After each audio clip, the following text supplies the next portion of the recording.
Back to the Sunday Business Page. 157 people from 35 different countries were killed March 10th when an Ethiopian Airlines Boeing 737 MAX 8 crashed shortly after takeoff from Addis Ababa on its way to Kenya. Although the investigation is in its early stages, officials say there is a clear similarity between this crash and another last October involving the same kind of plane in Indonesia. That Lion Air Boeing 737 MAX crashed into the Java Sea just 12 minutes after takeoff, killing all 189 passengers and crew. Many countries have grounded the 737 MAX, including the United States, while the investigation continues into both crashes. What's involved in flying a 737 MAX, and how might it differ from other 737s? Dr. Peter Gall is a veteran commercial pilot who is teaching assistant professor of mechanical and aerospace engineering at West Virginia University's Statler College of Engineering and Mineral Resources. We welcome him to the Sunday Business Page.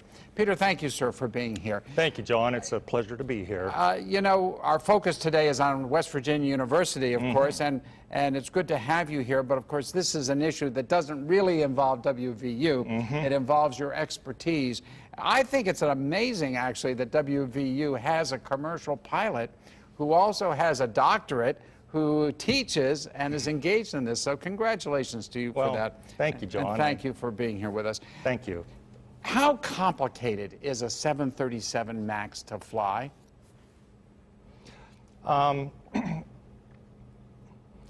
If you're experienced and properly trained, it's no different than any other sophisticated commercial aircraft.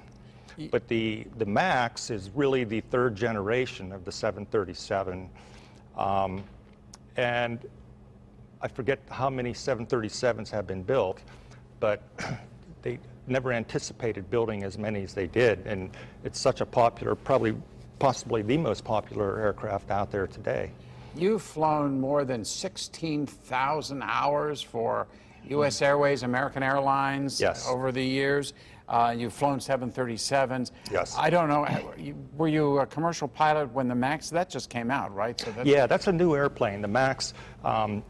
There was the 737, then the second generation was what they call 737 Next Gen, and then the latest one that Boeing has marketed is this 737 MAX. What makes it different from the other? Well, from a curbside perspective, they would look quite a bit alike, you know. Engines under the wing, and, you know, fuselage is still, we used to have nicknames for that. But when you get up really close and take a look, there's a lot of differences. Not so much just on the shape of the airplane and the engine nacelles, but the software that's incorporated into what we call FMS, Flight Management System. It's pretty complicated. And that's the focus of, I think, the investigation is that the software may force the nose of the plane down when it shouldn't. Is that right? That's exactly what happens. And if that happens, are there systems that allow you as the pilot to override the software? Yes. It's really, I can just explain it quickly. With the 737 MAX, they place the engines a little bit more forward than usual and a little bit higher than usual.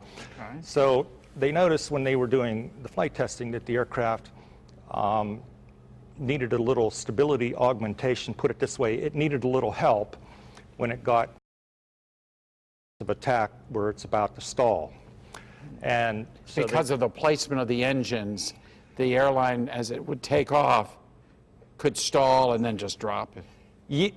If flown improperly, it could stall, yes. Okay. Of course, every airplane will stall. So you just, you know, you never go there, of course. But so they put this system on the airplane, and what it does is there's two sensors that sense we call it the angle of attack, but it's the pitch or how far the nose is up. And if one of those sensors sends a signal to this system will automatically force the nose of the aircraft down. Which would normally be a good thing. Yes, if you were going to stall, it would, give you a little help in the right direction. So what's going the wrong? intention was good. Well, what they think happened is one of the sensors started sending erroneous information to the computer, telling it, hey, we're in a stall, we need help. And so the by pitching down, which normally unstalls a wing and gets you back to normal flying. But if you're not in a stall situation, forcing down could lead to obviously a crash. A catastrophe, especially right after takeoff, because you're close to the ground. Right. And that's the time when you don't want to have a control problem like that. Can you get to the bottom of this? Will the FAA, will the folks investigating? Oh, yes. You're comfortable and confident in that? Yes, I am. Yeah, they have the cockpit voice recorder, the flight data recorder, and it will have all the information on there to reconstruct what happened.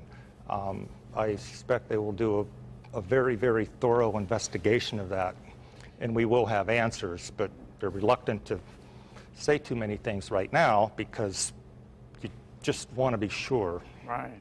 How do you teach this at WVU? How do you teach aerospace, engineering or whatever it is that you do down at? I mean, it used to be, at least in the older days, that most of the pilots of commercial airlines came out of the Vietnam War. Yeah. They came out of the military, the U.S. Air Force. And I always feel those are probably the best pilots. Maybe that's wrong to say, but you tend to think that military training. Yeah, it's very thorough. Yeah, very thorough, very intense, and but a lot of pilots today will not have that military background, I suspect. Yes, there's a pilot shortage that's already taking place. Really? That I've written and talked about quite a bit. The military is not supplying pilots anymore. I think it's down to around 10 or 20%. At one point, it was 50%. Half of the pilots hired were ex-military. Wow. And so that's caused a real shortage. And, it hasn't hit the majors hard yet, but, the regional carriers, some of them have had a real crisis because they can't find qualified pilots.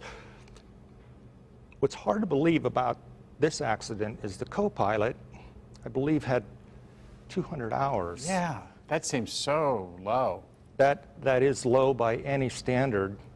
And, the 737 is a two-pilot airplane. It's designed to be flown and operated by two pilots working in unison together. But with 200 hours, it almost looks like, one man was flying it because that's a very low experience level. Our Congress passed a law that to be hired by any Part 121 carrier, you must have 1,500 hours, 1,500 hours. Wow.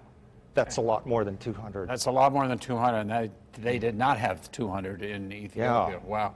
Or the 1,500 you mentioned. Well, yeah. Peter Gall, it's so good to have you on the show. Thank you so much for sharing your John, expertise. it's a pleasure. And good luck to you in West Virginia University. I think it's great what you're doing down there, and appreciate you sharing your information with us again. Appreciate it. We'll be back with more of the Sunday Business Page in just a few moments. Stick with us.